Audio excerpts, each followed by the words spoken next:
Welcome to Podcast on the Brink, your weekly dose of Indiana basketball news and discussion, brought to you by the Assembly Call and Inside the Hall. I'm your host, Jared Morris.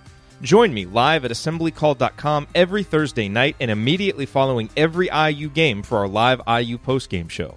And visit InsideTheHall.com for complete coverage of IU basketball and to join the discussion in the Inside the Hall Premium Forum.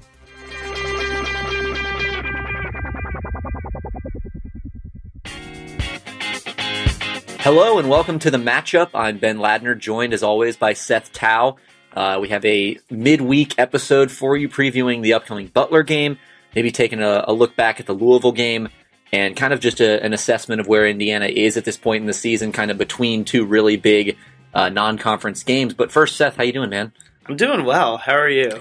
I'm feeling great. You and I were just talking before we came on. We're basically at the tail end of our semesters.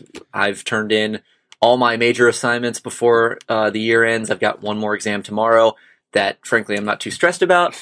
You have a final project due tonight or tomorrow, and then you'll be wrapped up. So. Loose deadline, but, I mean, once I finish with that, I'm just hanging out until the Butler game. It feels good. I'm heading home, driving back to Atlanta on Friday morning/afternoon, so that's the day before the Butler game. I'll miss that, as I have been prone to do over the last 3 years, taking that extra day early.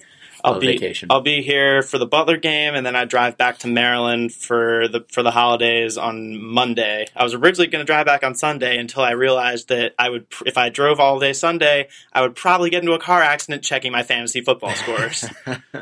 Yeah, and you definitely don't want to miss the Ravens game. Exactly. I assume they play on Sunday. I don't know what the Monday night schedule looks like. How long of a drive is that? That is a 10-hour drive. It's pretty far. It's doable if I leave in the morning. Like, if I leave here in the morning, it's not that bad. I get in at a reasonable time. I have to stop a few times anyway, so I'm not ever really driving for more than like 4 hours. Okay. I'm not ever really driving for more than a 4-hour stretch at a time. Gotcha.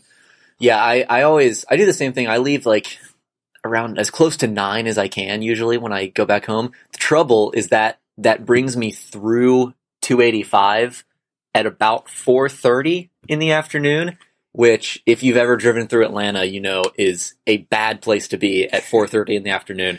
And so usually I tack on an extra 30 minutes to the trip just because of that, and then also going through Nashville and stuff like that. Anyway, that's not what this podcast is about. We are here to talk about, well, I think it's probably instructive to go back and look at the Louisville game. Yeah. Maybe just some big picture or small picture takeaways from that game, kind of what we saw, and then maybe use that as a lens through which to look at this Butler game. Right now, Indiana, I think you have to be pretty pleased with how they've played if you're an Indiana fan. And Zach Osterman talked with Alex and Jared on the regular podcast on the Brink, I think, which came out today. Yes. IU's 8-2. Obviously, the blowout loss to Duke, the close loss to Arkansas. They're a tipped layup away from being 9-1. And overall, the last 3 games have been a little close. They've had to kind of grind some of them out. They finished the Louisville game pretty strong, I thought. But in general, I think Indiana's in a pretty good place, right on kind of the fringes of the top 25, ranked number 25 right now. Tied. Still counts. And number 25 in KenPom. Yep. And you can bet that Indiana's going to be tacking that number 25 next to their name. So we'll count it. And yeah, that Louisville game, it was similar to the Northwestern and the Penn State games in the sense that it was really close. It came down to execution down the stretch. But I thought it was different in the sense that Indiana was actually the one that was executing down the stretch in that game, as opposed to those last two. I really felt like Indiana kind of just limped its way across the finish line against both Northwestern and Penn State, whereas against Louisville, you really saw them make a push late in the game. They executed their offense really well. They really clamped down on defense and came up with some big stops. And it just felt like they had the momentum closing out that game rather than, just barely holding on to it as the other team kind of gained momentum. You felt like if there were 2 to 5 more minutes left in those Northwestern and Penn State games, Indiana probably would have lost. Whereas you felt like if that had been the case against Louisville, they probably win pretty handily. Yeah, I think the best way you can put it is that against Penn State and Northwestern, I think Indiana really did hang on to the win. They just hung on at the end, but I think Indiana put it away against Louisville. I think they that big three by Finney is the one that I keep going back to with a little over a minute to go. That was the big play of the game. But I mean, he had a few big plays. But I mean, Romeo was big down the stretch. Obviously, Juwan Morgan always big. But I think my biggest takeaway from this game was the way that Deron Davis and Justin Smith both played. Those two were in need of good performances, and they really came up with good performances, because I think we were starting to get into the territory with those two where if they continued to just be non-factors on the court, you were going to start to question how viable it was to keep running out there for big minutes. Right, and I Justin Smith has been it's been such a weird season for him because his offense at times has just been disastrous. He's been an absolute zero, if not a negative, on the court on the offensive end, and has just looked terrible. At the same point, though, I think ever since that Arkansas game, he was bad on defense in the Arkansas game, but ever since then, I think his defense has actually been really, really good. Zion Williamson obviously had a big night against Indiana, but I thought Smith did a pretty good job on him for the most part, as good as you can do against Zion Williamson. And you can pretty much say the same thing about how he defended Jordan Nwora. Right, that's what I was going to say. Lamar Stevens, Jordan Nwora, he is a good defensive player. He's got the versatility, he's got the quickness, the strength, all that kind of stuff. I think he plays a smart brand of defense and just has good instincts. You saw that as a freshman, and now it's, I think, translating even to longer minutes as a sophomore. The offense is still a concern, and against Louisville, I think we saw him in the right role, where he's not handling the ball a ton. He's picking his spots. He's able to kind of attack closeouts, attack people off the dribble with 1 or 2 dribbles as opposed to 3 or 4. It helps when he's coming out of the corner a little more. We saw he got away from that a little bit, but he was going back to that some more against Louisville with success. Yeah, I thought his judgment was a little bit better. He's never going to be a great playmaker or assist guy, but he at least was, not forcing shots in the same way that he had been before. And I think, I wrote this in the post-game email for the Assembly Call that they need him to play that role. They need him to be that, dynamic Swiss Army knife kind of defender, and then just kind of pick his spots on offense. And that's all he really needs to do on offense because there's so much offensive talent. And so I'm interested to see if that performance from the Louisville game really carries through for Justin Smith, not just to the Butler game, but kind of beyond that as they enter into conference play. Yeah, right. Like you mentioned how much he's a negative sometimes. Just so many times when he drives in, it's borderline reckless. He'll just drive in. It stuck out to me the most against Duke when he was going up against Zion, who obviously can just get up super high and was throwing down big highlight reel slam dunks. And it felt for most of that game like Zion got in his head a little bit, and he was trying to one up Zion Williamson and. Yeah, one up Zion Williamson. Good luck. It's not easy to do. Good luck with that.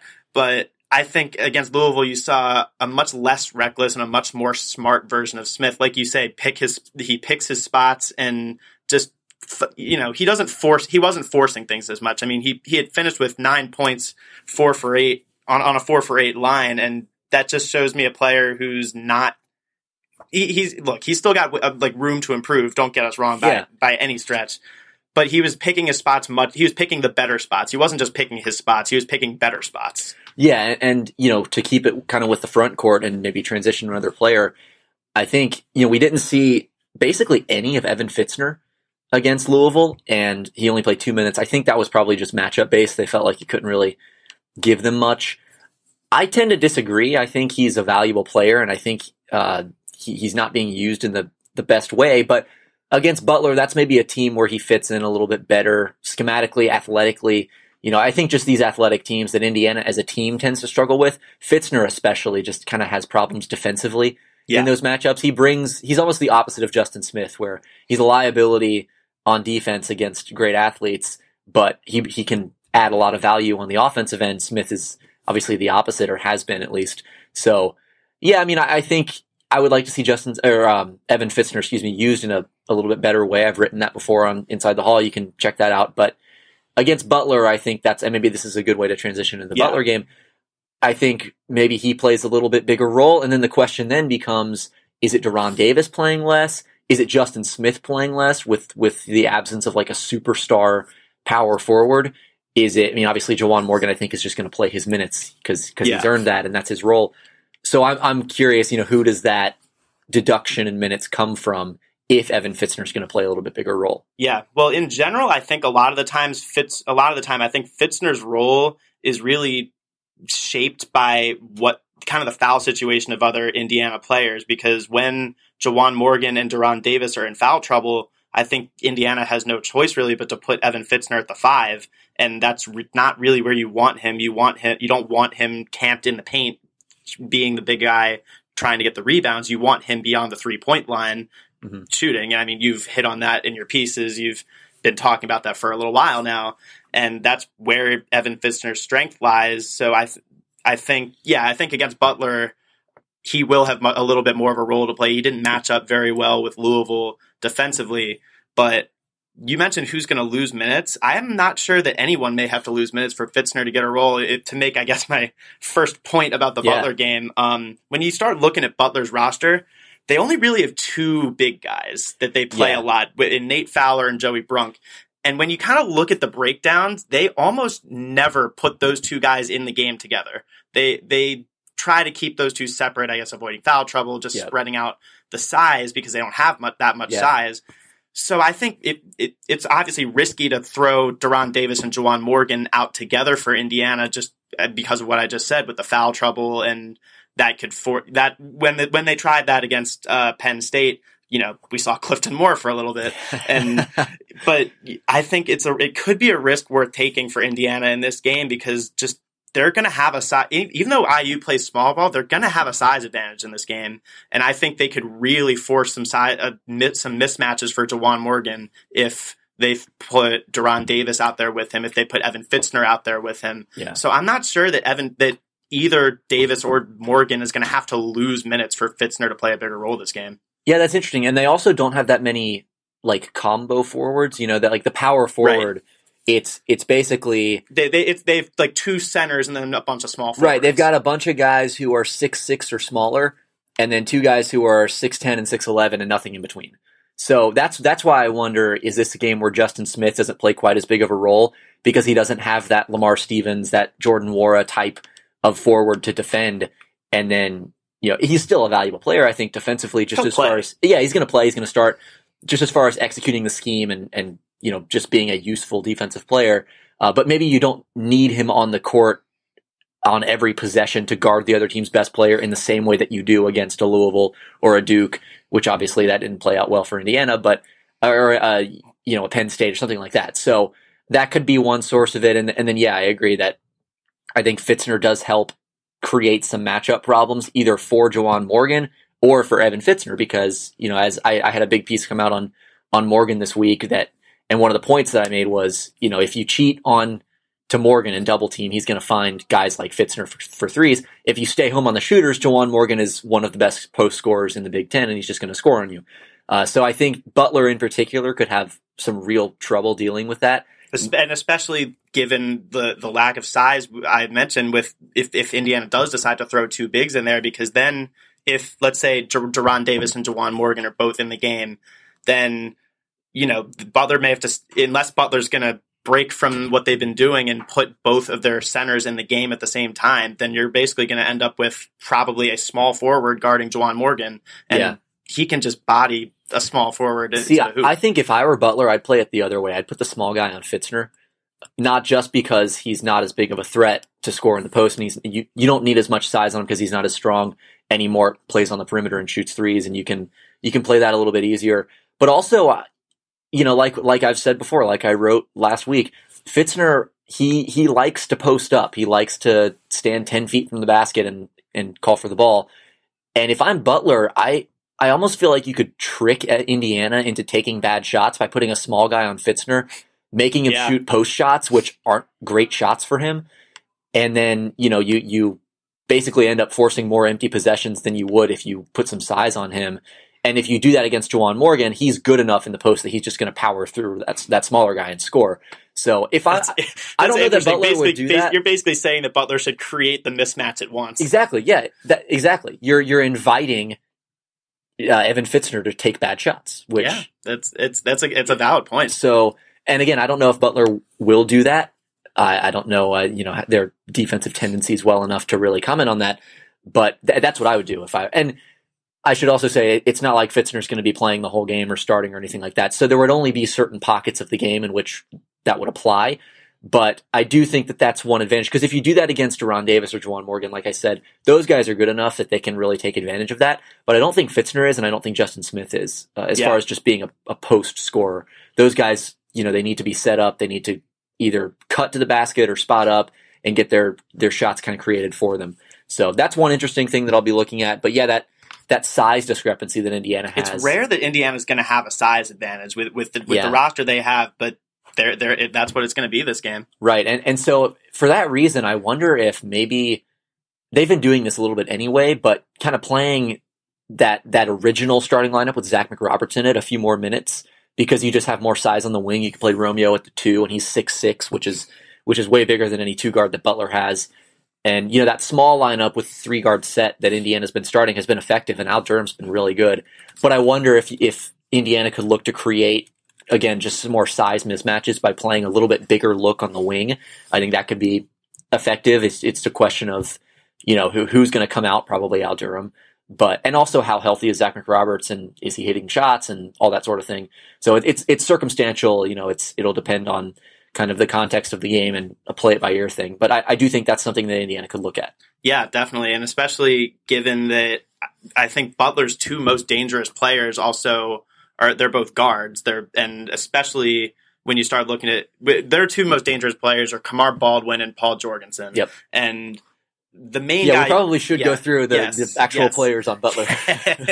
the main guy you need to stop when you're playing Butler is Kamar Baldwin. Yes.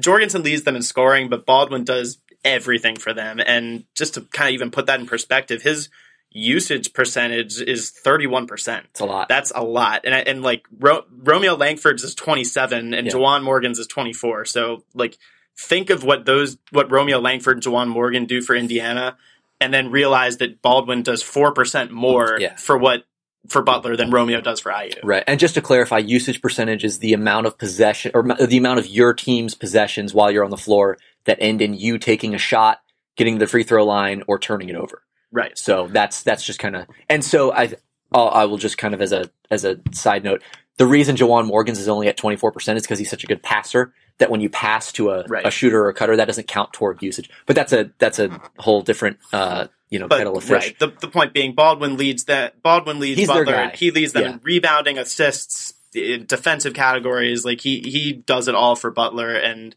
he's had to take on a little bit of a bigger role this year, because the last few years with Butler, it was Baldwin and they had Keelan Martin running things, and now Keelan Martin's gone, so it's really been Baldwin. He's obviously gotten some help from guys like Jorgensen, and but Baldwin's the guy to stop, and I'm interested to see what Indiana does against him. It's not quite maybe the challenge that Marcus Howard was, but it's still a big challenge, and I would anticipate they may attack him similarly to what they did against Howard. Yeah, Baldwin only 6 feet, worth noting. Jorgensen 6'2". So again, you're talking about smaller guys. I agree with you. Baldwin is not Howard, mostly because he doesn't shoot the 3 quite as well. I mean, not nearly as well. He's shooting 26%. I think that's due for some progression to the mean.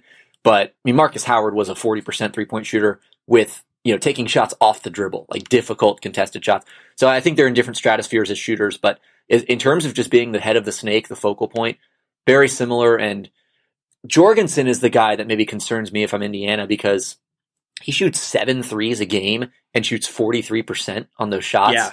So he's going to get shots up and he hits them. And you're going to have to chase him around screens. You're going to have to stick tight to him on the perimeter, on spot ups. So you come off screens, fight over the screen when he's got the ball. That makes for a really difficult cover, and the gravity that a player like that has, and just the way that he kind of bends an entire opposing defense toward him, it can create things for other players, especially if you're not really dialed in on that shooter. And so I wonder if that's probably Al Durham will start on that assignment. Yeah, just because that's how I think that. I think Al Durham is a good off-ball defender and a guy who can stay with shooters like that. I think Zach McRoberts is better.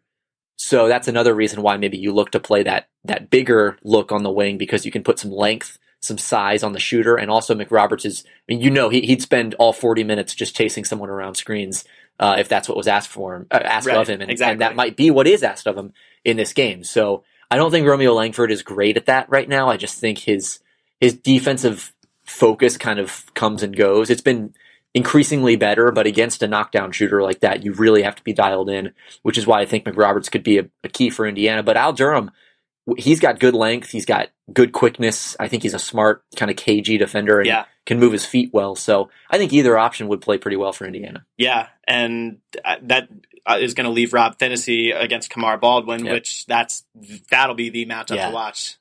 Yeah, Rob Finney, I mean, he's so solid on offense that you almost forget about how good he is on defense. And he's been good. He slides his feet, gets over screens, gets into his man, applies pressure. Really good in that defensive scheme. And, Rob is also only about 6 feet. Right. So that kind of makes for that natural matchup between him and Baldwin. Yeah. The interesting thing when I was looking at Jorgensen, that you touched on Fitzner so much. They're not the same size, obviously, but I think Jorgensen is what you keep saying Evan Fitzner needs to be. Really? Yeah, because Because when you look at Jorgensen's numbers throughout his career, and like last year with Butler, he shot 35%. He's shooting it way better than he has ever in his career, up at 43, 44%. He shot 36% from 3-point range in 2. He's a transfer from George Washington. Okay. So in 2 years at George Washington, he shot 36%.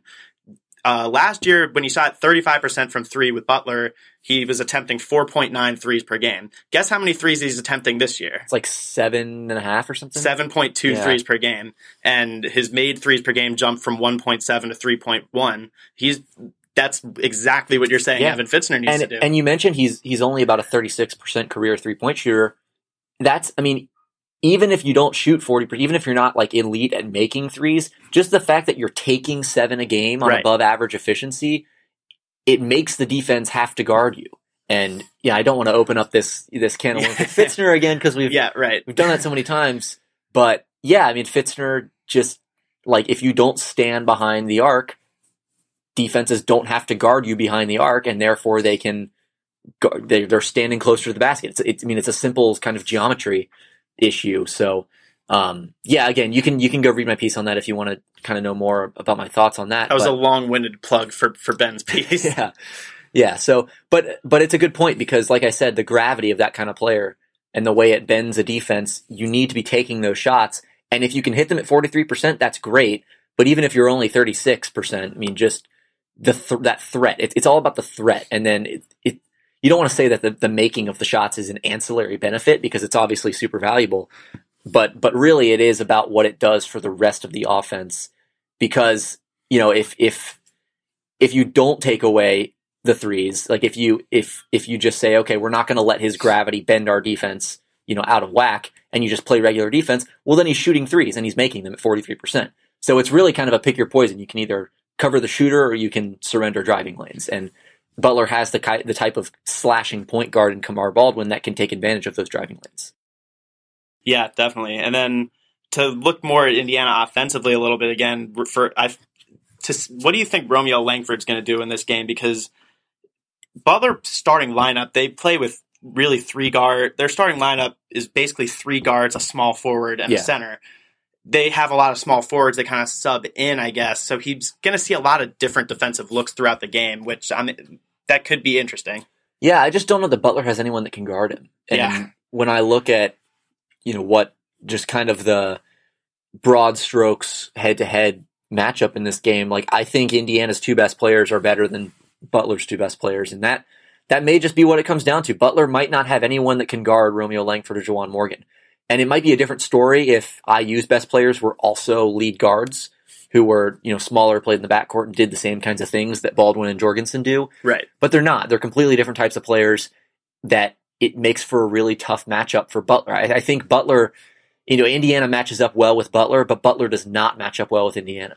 Yeah. And I could just see, you stick a 6'3" guy on Romeo Langford, and he can shoot over him, he can take him in the post, he can go by him, he just has so many different ways of scoring that I don't know. I don't know that's an amount of size that you want to be giving up to a scorer like that. Well, these days Butler might want Romeo Langford to shoot over him. That's true. We haven't talked about his 3-point shooting yet. You kind of were expecting when he came out cold at the beginning of the year. I think we were all kind of expecting, he's settling in, he'll get better. It really hasn't. Yeah, if we get to like the end of January and he's still in the 20s or low 30s, I'll be concerned. I mean, he's in the low 20s right now. Yeah, I mean, yeah, it's not been great, but I still trust. He's obviously still a threat. He's obviously still a threat out there, and I think other teams, like, the respect that's paid to him, at least when he's shooting threes, like, other teams realize this guy can shoot, and he's not just a bad shooter. He's just... Yeah, I don't know. He's got to figure something out, or no, I agree. Settle in a little bit more, but the 23% is going to have to change. Yeah, and I think there are some mechanical things going on where if you told me that he does finish the year shooting 28% from three, I wouldn't be surprised because like I said, just like his form is just, to me, it's been like a little weird, not totally replicable. He's not shooting the same shot every time. He's not really releasing in the same way every time. So if you told me that he doesn't finish the year above 30%, then I wouldn't be shocked. But I also think that there's just enough of a track record and he's a good enough just kind of natural scorer and shooter that he'll probably figure it out. But again, if we get to February 1st and he's still not shooting the ball, then it becomes a little bit more concerning because teams are going to be thinking the same way. You talked about how teams still guard Romeo Langford as though he's going to knock down those shots. I think that's because most opponents kind of have the sense of, okay, well, it's just an early season slump, like he's going to really get going, and we don't want to be the team that lets him get going. But if you get to the middle of the Big Ten season and he's still not shooting well, then teams are going to start thinking, okay, maybe he's just not a great shooter, and we don't have to guard him the same way. Right, definitely. And the other aspect of his shooting struggles is at the free throw line. I mean, that's a whole team struggle, really, but I guess it's a little more intensified with Romeo just with how much he gets to the free throw line. 69% is higher than I thought it was. I really thought that he was below that on the season. So I was pleasantly surprised when I saw that number, which is not a great sign. If you're pleasantly surprised that someone's shooting below 70% from the free throw line, it is not a great indication of your confidence in them as a free throw shooter. It's only, at this rate, with the way IU is shooting free throws, it's only a matter of time before it costs him a game. It's only a matter of time. Yeah, and Juwan Morgan is 48%, which is, I mean, he gets fouled a ton, not as much as Romeo, but like similar. I mean, he's just a load in the post, and he's always going to attack the basket, and so it makes for a difficult, kind of situation where Indiana wants to attack the basket. They want to put pressure on the rim, get to the free throw line. That's like their big emphasis on offense is get to the basket, get fouled. And they have guys who can get fouled. They just don't have anyone who can make the free throws. Which, what's the point of getting fouled if you're not going to make free throws? I even noticed in the last game, I thought Romeo was doing a better job of intentionally going in and drawing contact, whereas, before he was just kind of going up, hoping to score and getting fouled. I think the thing is to turn that into a viable weapon, like going in and being good at drawing fouls, you have to knock down the free throws. Yeah, and another thing too, if we're talking about his 3-point shooting again, free throw percentage is often an indicator of how good of a 3-point shooter someone's going to be long term. And so I guess I'm thinking of this more kind of from an NBA draft perspective, but I think it's still relevant because I think teams, if there was any hope of okay, he shot a bad 3-point percentage, but he's a better shooter than that, teams are going to look at his free throw percentage. And if that's low, then sirens start to kind of go off and you say, okay, maybe this guy's just not that great of a shooter. And for someone whose kind of main calling card going into college was his shooting ability, among many he has other things, but I think that was kind of the big thing, at least in my eyes. I was like, okay, this guy's going to be able to space the floor, knock down shots off the dribble, all that kind of thing. And he can get to the basket and stuff like that as well. But that was, to me, one of his most valuable skills, and it just hasn't really been there. That said, he's still having a fantastic season. Right. At 18 points a game. Any criticism you make about Romeo Langford is nitpick. It feels the 3-point shooting is a legitimate issue when you're shooting 23% and expected to be one of the better shooters on the team. But, it feels like nitpicking any criticism you make of Romeo Langford just because of how good he's been. Yeah, no, I agree. And I, we've been talking all season about when is that big Romeo Langford breakout going to come.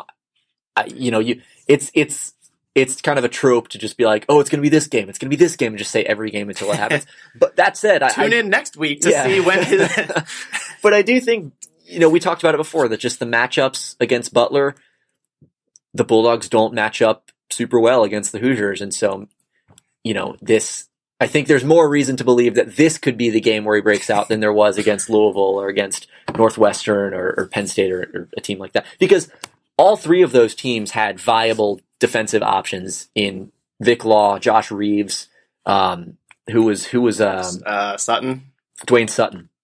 That could, Dwayne Sutton's not an elite defender, but the other two guys are. And you felt like, okay, they can make him uncomfortable. They can take away some of his looks. And they did. I mean, he still got his to an extent, but they at least made it difficult for him. Butler, I just don't think has anyone that can make Romeo Langford's shots difficult. At least not to a degree that it'll really matter. Yeah, completely agree. All right. One X factor for Indiana. If you pick one player just for this matchup, who you got? I'm going to say Fitzner. For the reasons we talked about, Butler just doesn't have much size. And if you put him into the game, Butler either has to play both of their big guys together, which means that there are fewer minutes when they can have one of them on the floor. And then that probably leads to more minutes when neither of them are on the floor, which I don't know if they can even afford to do that. But his floor spacing ability, obviously, I think that applies to every game. But particularly against Butler, you're going to have to choose between putting a small guy on Fitzner or putting a small guy on Juwan Morgan or Deron Davis. And I just think that puts Butler in a really thorny position that they don't want to be in. Yeah. To avoid making a similar point, I will name my X factor as Rob Finney. Okay. I think just on both ends of the floor, given how critical his matchup is going to be defending Kamar Baldwin, assuming that's the matchup that we get. But also just offensively, I've noticed this all season. We've commented on it sparingly at other times, but Indiana's offense just looks so much better when Rob Finney's playing well. Yeah. When Rob Finney is playing well, everything is kind of moving in sync. He may not be the straw that stirs the drink like Juwan Morgan, I guess you would say, is. Yeah. But he really does make things go when he's playing well. He showed in the last game he can knock down a big shot when you need him to. He can find the open guy. He can be an offensive threat. Yeah. Another thing I'll add, Juwan Morgan's an X factor every game. Right. But I'll say that's a cop out. I think no, but I want to make the point that I think he could have a big passing game. I think you could see him rack up several assists, even more so than he has been this season. That's something that could be super exploitable with the size advantage. Right, because Butler's, if they have a couple guys who are pretty big, but I don't know that either of them can really single cover Juwan Morgan. And so you could see Butler employ a lot of double teams against Juwan, and he's such a good passer that if Indiana can knock down shots, which has not always been a given this year, but if they can knock down open threes, if Smith is cutting hard to the basket, if Fitzner's cutting and Fitzner's spacing the floor, that kind of thing, Morgan could have a big game in the assist column, I think. Definitely. But we'll see. Programming note, I will add that we did not have a podcast for the Louisville game because, first of all, we couldn't figure out how to work the equipment to record it, which is embarrassing on our part. So we used backup equipment, and long story short, we had technical difficulties, and technology was not on our side that day. It did not favor us. So the episode was basically cut in half, and there was just not enough to publish a full episode. So we had to scrap that one.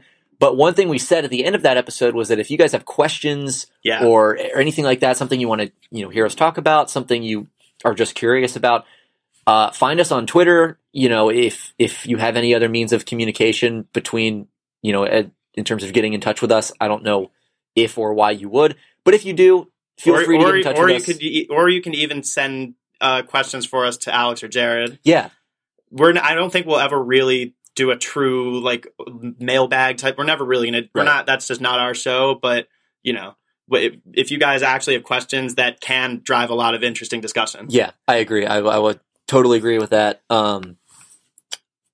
One final plug for me. We've touched on it multiple times throughout the podcast, but check out my stories on InsideTheHall.com on Evan Fitzner and Juwan Morgan. The Morgan one in particular, I spent a lot of time on and thought turned out pretty nicely. So I'd appreciate checking that out. It's worth it. Seth, what do you have going on? I will have some stories coming up on some Indiana recruits. Okay. So keep an eye out for that. All right. I'm actually excited to read that. I have a story idea for a recruit as well, but I don't know that I'll have the time or availability to do it. We'll see.